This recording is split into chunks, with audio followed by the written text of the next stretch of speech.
4 बार आचार्य का वहाँ जाना हुआ।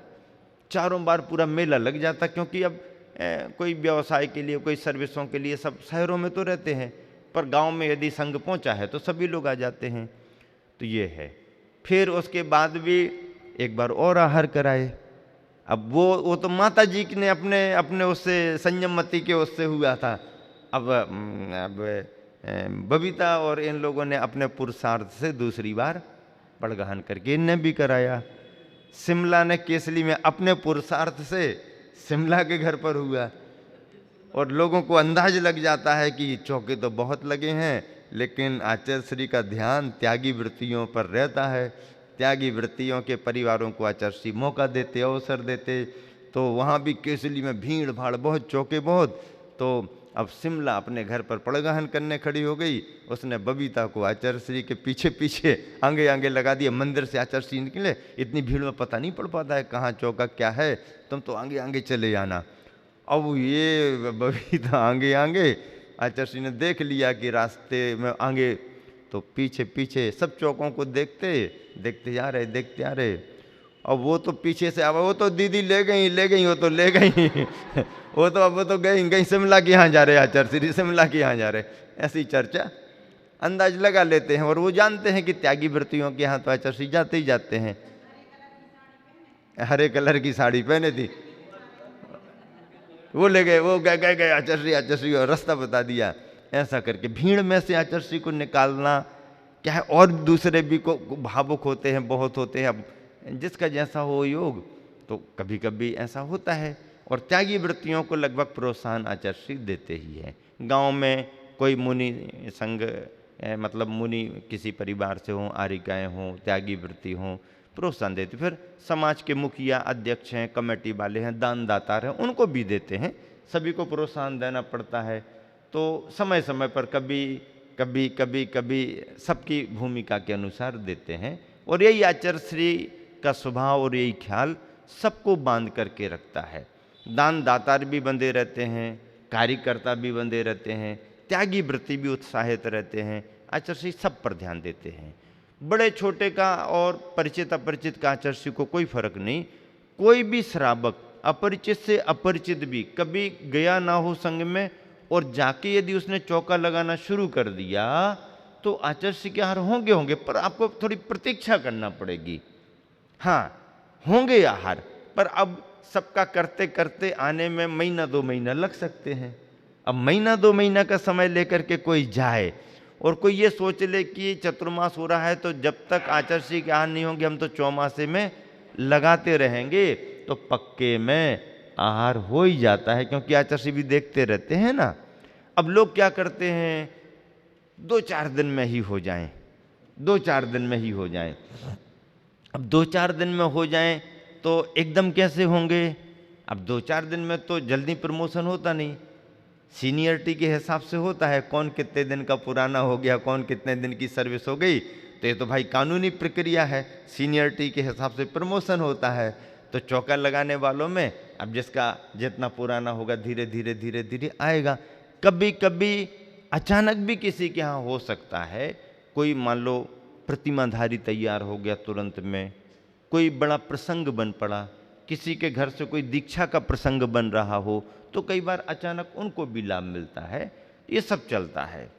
तो देवरी, केसली जैसे जगहों पर आचार्य श्री के जब विहार हुए तो जैन जैनेतर भी इतने प्रसन्न और खुश रहते हैं। उस तरफ के अजैन बंधु भी आचार्य श्री को ऐसा मानते हैं कि ये हमारे ही महाराज हैं।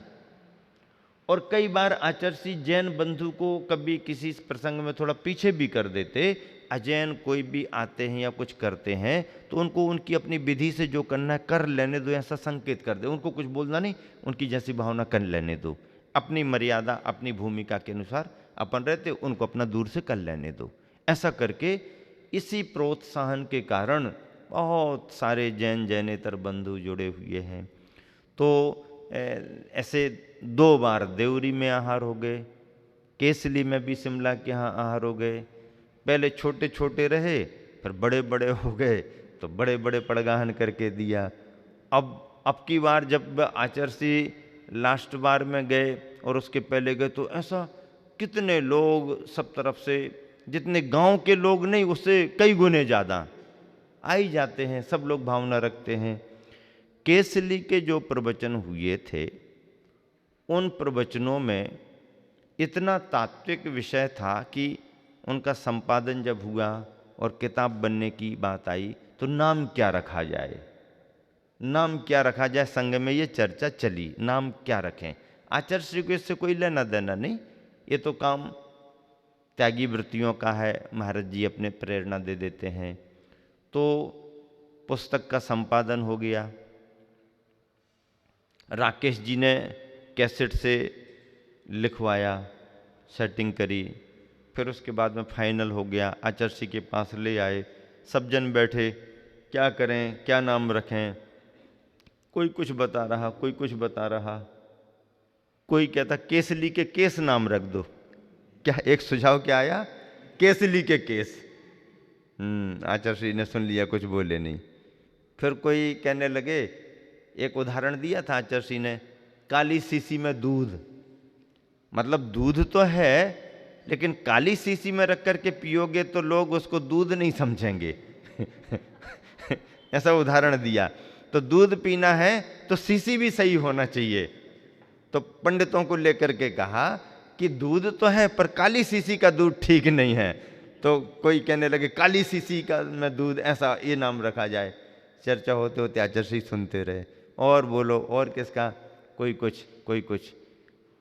एक ऐसा विचार आया और आपस में हम लोगों ने चर्चा की। हमने कहा आचार्य श्री के प्रवचनों में प्रवचन लग करके पुस्तकें निकली हैं। 7 तत्वों पर जो नैनागिर में विद्वानों के बीच में प्रवचन आचार्य श्री ने दिए थे, तो पंडित पन्नालाल जी ने उसका नाम प्रवचन पारिजात रखा। फिरोजाबाद के प्रवचनों का नाम प्रवचनामृत रखा। तो ऐसे प्रवचन का चल रहा था। तो हमने कहा प्रवचन शब्द लग करके कोई नाम आना चाहिए तो अच्छा लगे। बोले हाँ ये ठीक है, उसमें चले। तो करते करते फिर प्रमेय शब्द ख्याल में आ गया, प्रमेय। तो हमने कहा कि प्रवचन प्रमेय ये शब्द ठीक रहेगा, कैसा रहेगा। तो सब महाराज जी कहने लगे हाँ ये जम सकता है। तो आचार्य श्री ने सुना, हाँ हाँ प्रमेय, प्रमेय यानी जानने योग्य। तो ऐसे प्रवचन जो जानने योग्य हैं, प्रवचन प्रमेय। तो उस किताब का नाम प्रवचन प्रमेय फाइनल हो गया। वजनदार शब्द है प्रवचन प्रमेय, शास्त्रीय शब्द है। जैसे प्रवचन सैद्धांतिक थे तो नाम भी वैसा रखना था, ऐसा प्रवचन प्रमेय ये नाम पड़ा। तो प्रमेय यानी जानने योग्य पदार्थ, जानने योग्य वस्तु। और जानने योग्य वस्तु के प्रमेय की चर्चा करते करते केसली के प्रवचन प्रमेय, और केसली के प्रवचन प्रमेय में केसली और नन्ही देवरी की आहारचर्या आचार्य श्री की ख्याल में आ गई। ये प्रासंगिक संस्मरण होते हैं जो सभी को मालूम नहीं होते हैं, पर उनके साथ उद्देश्य रहता है।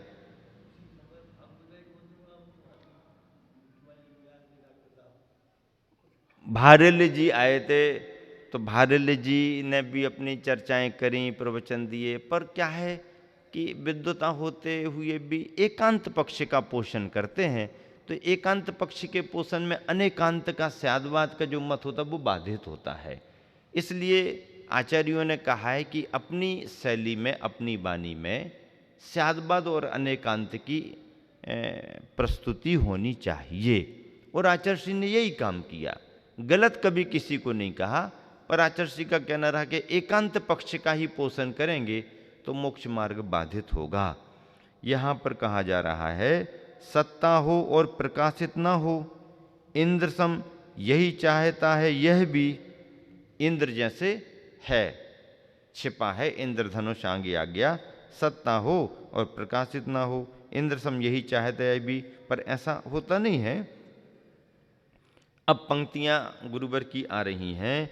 मैं यथाकार बनना चाहता हूं, मैं यथाकार बनना चाहता हूं, व्यथाकार नहीं।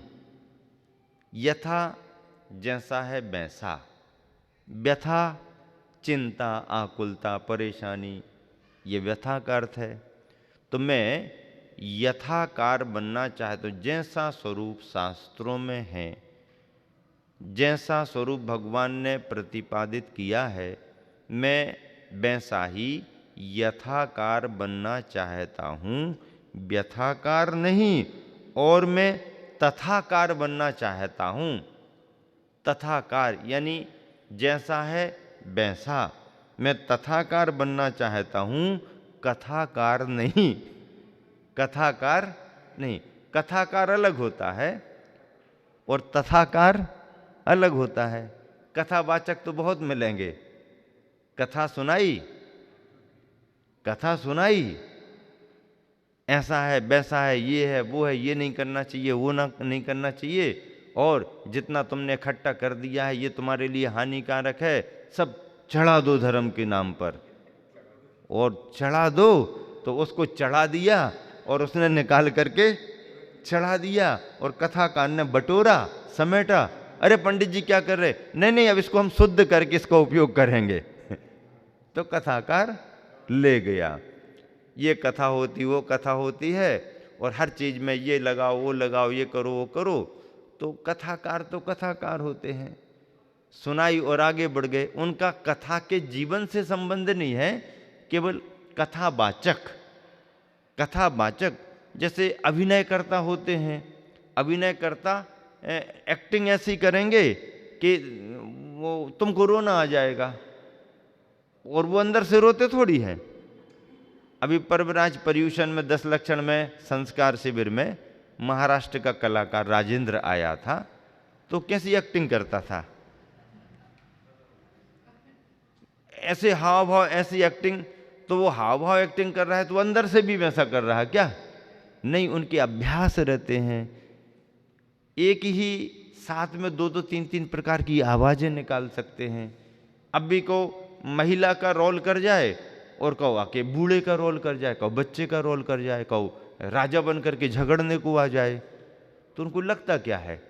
अंदर गए, वैसी वेशभूषा बनाई और बस आ गए तैयार होके मैदान में। तो अभिनयकर्ताओं का और कथावाचकों का संबंध कभी कभी क्या बहुतायत उपरिल उपरिल ही जैसा लगता है। इसलिए आचार्य जी कह रहे कि मैं तथाकार बनना चाहता हूं, कथाकार नहीं। कथा से भी बच करके, हट करके तथाकार। मैं यथाकार बनना चाहता हूं, व्यथाकार नहीं। और मैं तथाकार बनना चाहता हूं, कथाकार नहीं। इस लेखनी की भी यही भावना है। इस लेखनी की भी यही भावना है। आचार्य जी ने अपनी भावना तो रख दी, अब लेखनी की भी भावना बता रहे हैं। इस लेखनी की भी यही भावना है। क्या भावना है? कृति रहे। लेखनी को कह रहे हैं इस लेखनी की भी, लिखने वाले की भावना तो बता दी, अब लेखनी की भी क्या भावना है? इस लेखनी की भी यही भावना है। कृति रहे, संस्कृति रहे। कृति यानी रचना रहे, संस्कृति रहे, आगामी असीम काल तक। कृति रहे, संस्कृति रहे, आगामी असीम काल तक, जागृत, जीवित, अजित। अजित यहां भी आ गया। जागृत, जीवित, अजित। जागृत रहे कृति, जागृत रहे संस्कृति, जीवित रहे, जीवंत रहे। कृति भी संस्कृति भी जीवंत रहे, और कृति और संस्कृति अजित भी रहे। अजित किसे कहते हैं? अजेय को अजित कहते हैं। अजेय, न जितः अजितः, जिसे कोई दूसरा जीत ना सके, विजित व्यक्ति को अजित कहा जाता है। तो इस तरह से लेखनी क्या भावना कर रही है? कृति रहे, संस्कृति रहे, आगामी असीम काल तक, जागृत, जीवित, अजित। सहज प्रकृति का वह श्रृंगार श्रीकार, सहज प्रकृति का वह श्रृंगार श्रीकार मनहर आकार ले, जिसमें आकृत होता है कर्ता न रहे, वह विश्व के सम्मुख कभी भी कर्ता न रहे। कीर्ति तो रहे, कर्ता ना रहे। क्यों ऐसा भाव आया? ये अध्यात्म की भावना का भाव है। कर्तृत्व बुद्धि में और कर्तव्य बुद्धि में बहुत फर्क है। कर्तृत्व बुद्धि में और कर्तव्य बुद्धि में बहुत फर्क है। कर्तव्य बुद्धि वो होती है जो जवाबदारी है, करना ही है, हमारी अपनी जिम्मेदारी है, हम करेंगे तो ही ठीक रहेगा, हमारे लिए भी दूसरों ने किया है, हम क्यों नहीं करेंगे उनके लिए। ऐसा अपना कर्तव्य का बोध करके जो कार्य करता है वो कर्तव्य बुद्धि मानी जाती है। कर्तव्य में फलाफल की कामना नहीं होती है। हमने अपना काम किया, सफलता मिली, सबके पुण्य का योग है। असफलता मिल गई, सफलता नहीं मिली, हो सकता हमारे पुरुषार्थ में कोई कमी रही हो। नहीं, तुम्हारी वजह से असफल हो गए, इतनी आगे की बात नहीं करना। हमारी वजह से ही सफल हुए हैं, ऐसा भाव भी नहीं करना। सफल हुए हैं, सबको श्रेय बांटना है, सबके पुण्य से हो गया। मैं भी एक छोटा सा निमित्त था, लेकिन सबका सामूहिक पुण्य था, इसलिए काम हो गया। एक कर्तव्य बुद्धि है। कार्य करने पर सफलता ना मिले, भाई सबने सहयोग तो बहुत किया, मैंने पुरुषार्थ भी किया, पर पुरुषार्थ कुछ मेरा कम रह गया होगा। आप सबके सहयोग में कोई कमी नहीं रही, लेकिन मेरे ही पुरुषार्थ में कुछ कमी रही होगी, इसलिए कार्य सफल नहीं हुआ।